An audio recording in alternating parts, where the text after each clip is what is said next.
Hey everyone, welcome back for the deep dive with us. You know that big stack of stuff you sent over on Ohio's new budget for folks with disabilities. We're going to take a look at all that today and really get into the important parts. Before we start, though, this deep dive is brought to you by Pocket Case Manager. Pocket is an AI-powered system for care centers that support people with intellectual and developmental disabilities, and also neurodivergent populations. For more info, head to www.pocket.cm. All right, so can you give us a quick overview of what's in this budget and why it matters? Yeah, this budget really is a big change in how Ohio supports people with disabilities and their families. We're seeing a lot more investment in a bunch of different areas, things like direct support, professional wages, and programs to help people be more included in their communities. Okay, cool. Let's talk about those DSP wages. I know a lot of our listeners are really interested in that. Can you tell us more about the changes there? Absolutely. The budget is trying to get that average DSP wage to $18 an hour by 2025. That's a big step up from where things are now. Yeah, that's a huge deal, especially for people who work so hard to support those with disabilities. But I was looking at these easy read documents, and it seems like the budget doesn't actually require providers to pay $18 an hour, right? Yeah, that's right. The budget gives providers more money and really encourages them to use it to raise DSP wages. But ultimately, it's up to each provider to decide how they use the money. So what does this mean for DSPs out there? Should they expect to get a pay raise? It's kind of hard to say. DSPs should definitely talk to their employers and ask how these changes will affect them.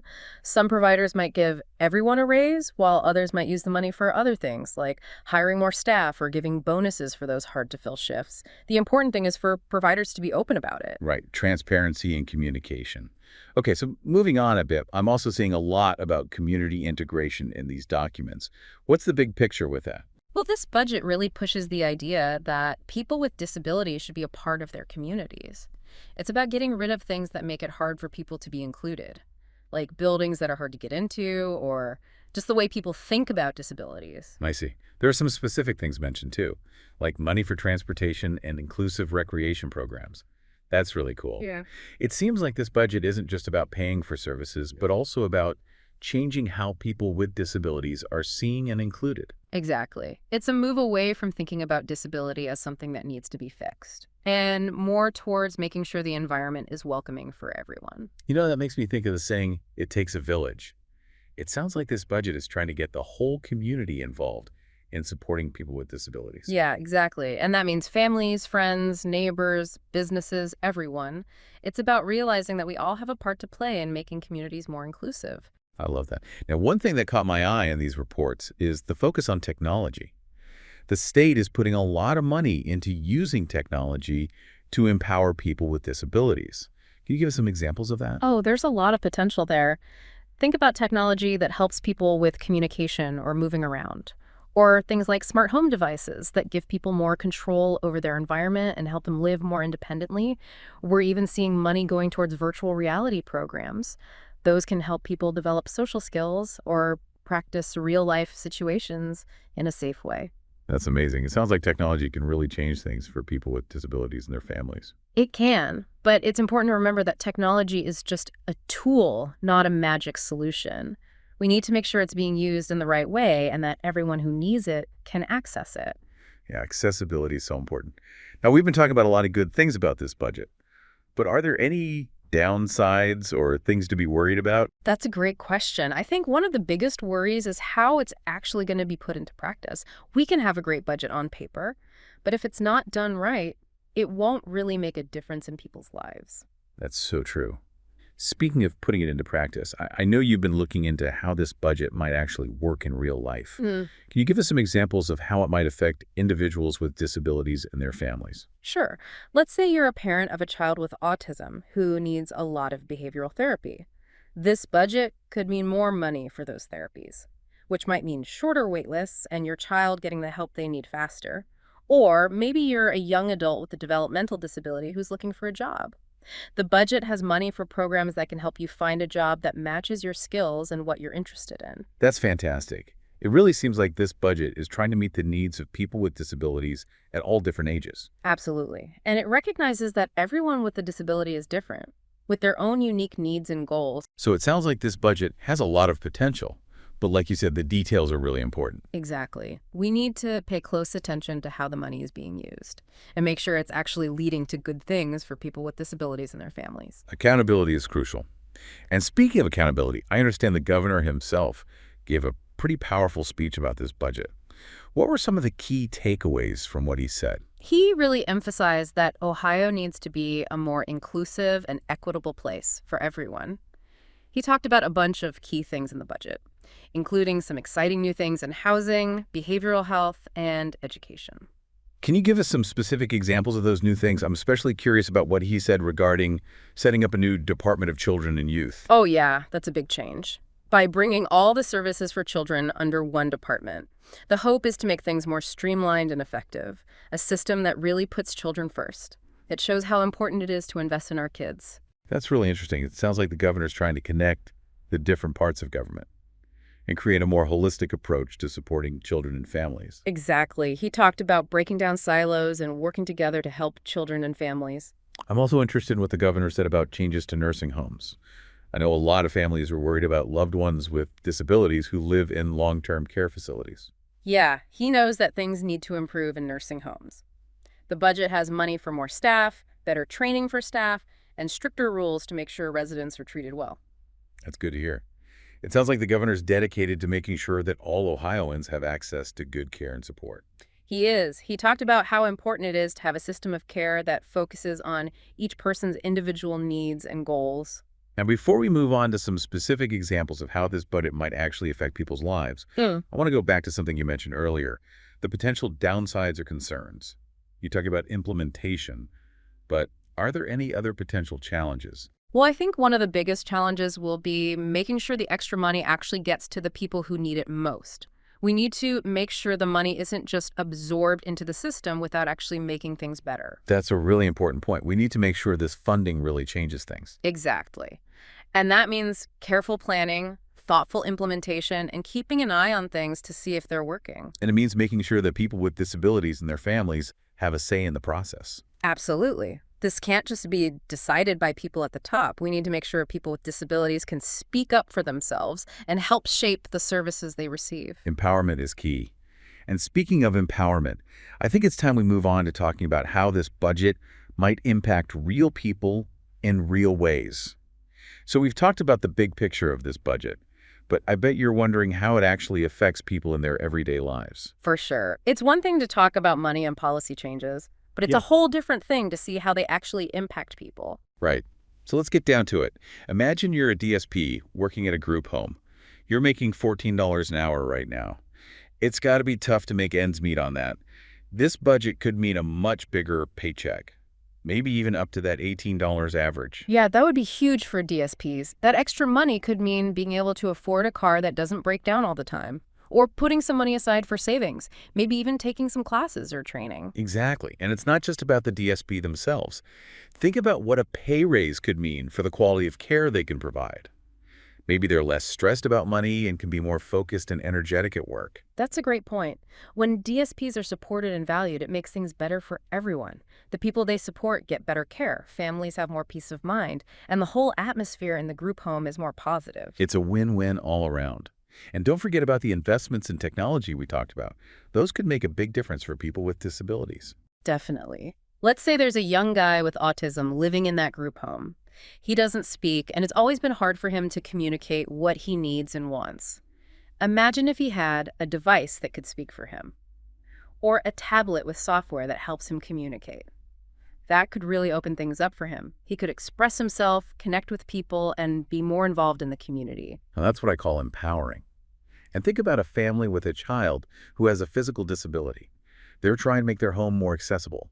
This budget could mean more money to help them with things like ramps, wider doorways, or bathrooms that are easier to use. Those kinds of changes can make a huge difference for a family. It could mean the difference between a child being able to move around their home on their own or always needing help from someone else. It's about independence and dignity. And let's not forget about the parents and caregivers. If their child's needs are being met better, they might feel less stressed and have more time and energy for other things. You're right. Supporting people with disabilities isn't just about the individual. It's about supporting the whole family. So we've talked about some specific examples, but let's step back for a minute and remember the main goal of this budget. Community integration. What does that actually look like in practice? It's about creating a society where people with disabilities aren't just living in the community, but they're really thriving there. It's about making sure they have the same opportunities as everyone else, whether it's education, jobs, recreation, or social connections. So it's not just about being able to physically get around. It's about breaking down those invisible barriers of how people think and act. Exactly. It's about creating a culture where people with disabilities are seen as valuable members of society, and their contributions are recognized and celebrated. You know, one thing I'm curious about is how this budget addresses the needs of people with disabilities as they get older.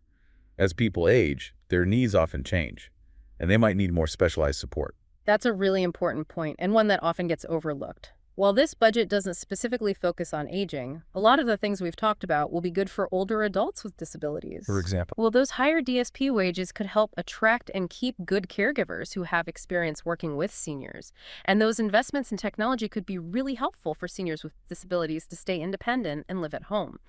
Imagine a senior who has trouble getting around and can use a smart speaker to control the lights, temperature, or even order groceries online. That could make a big difference. absolutely. And hopefully that focus on community integration will mean more chances for seniors with disabilities to stay connected and involved. Exactly. It's about preventing social isolation, promoting healthy aging, and making sure seniors with disabilities have the support they need to live full and meaningful lives. Now, we need to remember that this budget is just one part of a much bigger picture. There are still a lot of systemic challenges that need to be addressed. Real inclusion takes ongoing advocacy and commitment from all of us. I completely agree. We can't just expect everything to change overnight. This budget is a good step, but it's going to take all of us working together to make sure it really happens. We all have a part to play. Before we move on, though, I want to go back to something the governor mentioned. Creating a new Department of Children and Youth. Can we talk about that a little more? Yeah, that's a big change. It shows a real commitment to supporting children and families. The idea is to make services more efficient, improve how different agencies work together, and break down those barriers that often prevent families from getting the help they need. So instead of having to deal with lots of different agencies and programs, families will have one place to go for everything their child needs. Sounds like it could be really helpful. It could. Imagine a family with a child who has a developmental disability and also needs mental health services. Right now, they might have to go to separate agencies for each of those things. The new department wants to bring all those services together so it's easier for families to get the support they need. It's about creating a more holistic approach to supporting children and families. I like that. Now let's talk about something that's really important for making all of this work. The workforce. You mean the people who are actually providing support and services to people with disabilities? Exactly. We've talked about DSPs, but there are so many other professionals involved. Therapists, case managers, educators, and more. What does this budget mean for them? Well, this budget recognizes that we need skilled and dedicated people to make this system work. The higher DSP wages are a good start. But we also need to think about how to attract and keep qualified professionals in all these different areas. So it's not just about pay. It's about creating a work environment where people feel supported, offering opportunities for professional development, and showing that we value everyone who works in this field. Exactly. We need to invest in training, create supportive workplaces, and value everyone who works in disability services. We need to make this a field that people want to be a part of. Absolutely. And when we do that, everyone benefits. The people receiving support, the families, and the professionals themselves. It's that ripple effect we talked about earlier. Now, as we start to wrap up this deep dive, I want to bring it back to you, our listener. So we've talked about what's actually in this budget, the funding increases, the new programs, how it could affect people's lives. But how do we know if it'll work? How do we make sure this isn't just talk? Well, that's where accountability comes in. We need ways to track the money, see how it's being spent, and measure whether it's making a real difference. So it's not enough to just spend money. We got to make sure it's being used the right way. Exactly. And that means having clear goals, watching our progress, and changing things as we go. Okay, but how do we do that? What does accountability actually look like? Well, for one thing, it means we need providers to be open about what they're doing. The budget says they have to give more detailed reports, like how they're spending the money, what services they're giving, and what results they're seeing. So having data is really important. We need to see the numbers and understand if this budget is making things better. Data is important, for sure. But it's not just about the numbers. We also need to hear from the people who are most affected by this budget. People with disabilities, their families, and the DSPs who work with them. Yeah, their voices are important. Absolutely. Their experiences and what they have to say are really valuable. They can tell us what's working, what's not, and where we need to focus. So accountability isn't just about numbers. It's about listening to people, understanding their struggles, and making sure their needs are being met. Exactly. And it's not a one-time thing. It takes constant communication, feedback, and making changes along the way. And it's not just up to lawmakers and the government. We all have to hold each other accountable. You got it. Advocates, community members, families, providers, we all need to stay involved, ask questions, and speak up if something isn't right. We need to work together to make sure this budget does what it's supposed to do. Now, before we wrap up, I want to go back to something the governor said. He talked about not just supporting people with disabilities, but empowering them. That's a really important point. It's not just about providing services, it's about creating opportunities for people with disabilities to live full and meaningful lives, to make their own choices and contribute to their communities. It's about shifting our thinking from charity to empowerment. Exactly. And that means removing barriers, giving support, and celebrating the unique talents and contributions of every person. It's about making a society where everyone has the chance to thrive. And that's something worth working for. Absolutely. So as we wrap up this deep dive, I want to leave you with some things you can do. What can our listeners do to get involved? First, stay informed. Keep learning about this budget and how it's being put into action. There are lots of good resources online and in your community. Right, and don't be afraid to talk to your local representatives. Tell them what's important to you. Your voice matters. It really does. And finally, connect with other families and advocates in your area. There's strength in numbers, and together we can make sure this budget really makes a difference for people with disabilities in Ohio. And a big thank you to our sponsor, Pocket Case Manager, for making this deep dive possible. Pocket is an AI-powered platform that helps care centers work better, communicate better, and provide better support for people with intellectual and developmental disabilities. To learn more, visit www.pocket.cm. Thanks for joining us today, and we'll see you next time for another deep dive.